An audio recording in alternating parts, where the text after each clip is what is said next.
Hey guys, welcome back to the Baby Dude channel. Thanks for tuning in today. We're working on the wide body E36 M3. You don't want to miss out, so stay tuned.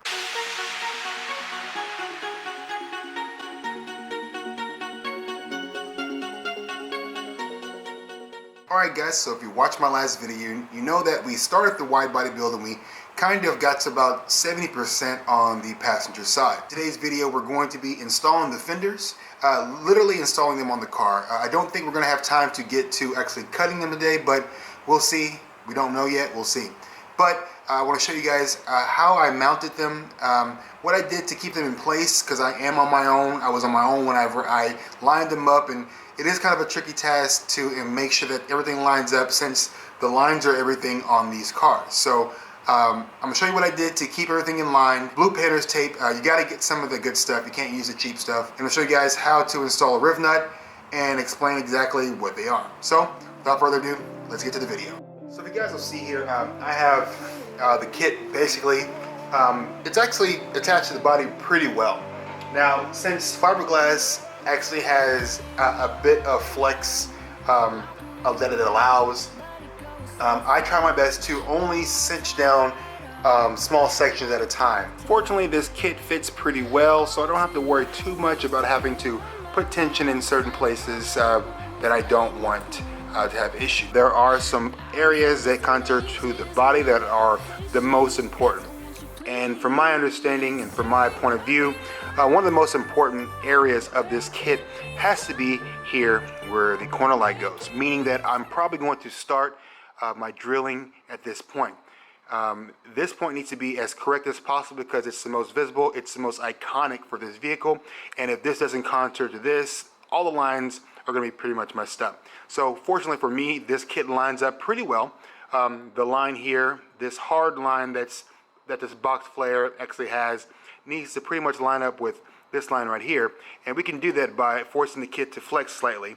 But I'm probably going to end up cinching this down here first and working my way that way. So I'm going to go get the drill out. We're going to start with a smaller bit and drill through both pieces of material, through the fiberglass and through the sheet metal.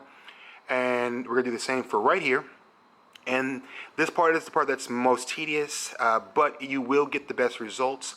Every time you drill a hole or two, go ahead and pull the panel off.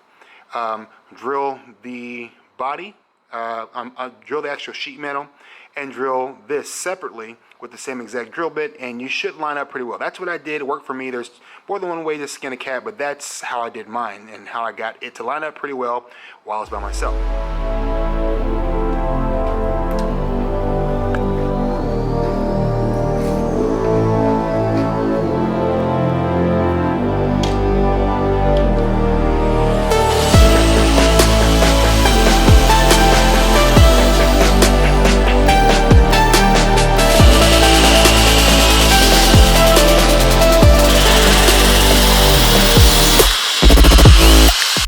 I'm pretty sure a lot of you guys might be wondering why I'm using a regular drill bit instead of a step drill bit. The problem with that is the step drill bit wants to continue stepping, and I really don't have much room for error when it comes to this, so I'd much rather use a regular drill bit and just kind of wallow out the hole. It's not the best way to do it. It is hard on the drill bit, but these are just Arbor Freight drill bits, and if I break it, I'll just buy another one. So I'm going to go ahead and step it up with this larger drill bit, the biggest one I have. And then I'll kind of wall the hole out, and then I'll use the riv nuts to go ahead and rivet it up.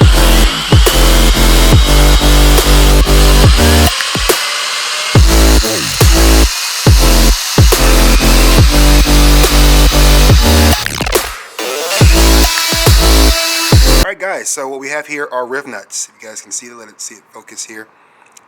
Essentially how this works is you set this riv nut into the hole that you drill. And you use the riv nut tool. It's a lot like a rivet gun, and it folds this rib section back. It kind of sandwiches it between the front of the metal object and the back of it, and it creates a section that you can actually screw into, giving you like a removable surface. So this is used in aerospace. It's nothing new. I picked my hardware up online. If If you guys want to find out where I got these from, I'll leave a link down in the description down below. Didn't pay very much for these. I got about 100 for about 20 bucks. So I'm going to go ahead and insert these, and this will ensure that I get the proper alignment for the rest of the kit.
So that about wraps it up for today's video.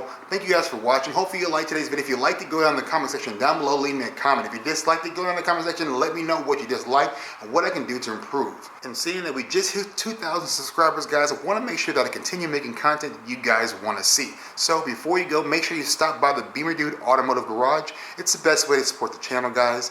All you have to do is go to the website, check it out, see if there's an item on there that you want to purchase. All items are currently listed on eBay by other sellers. The seller gets their money, you get the item, and I get a kickback for sending you their way.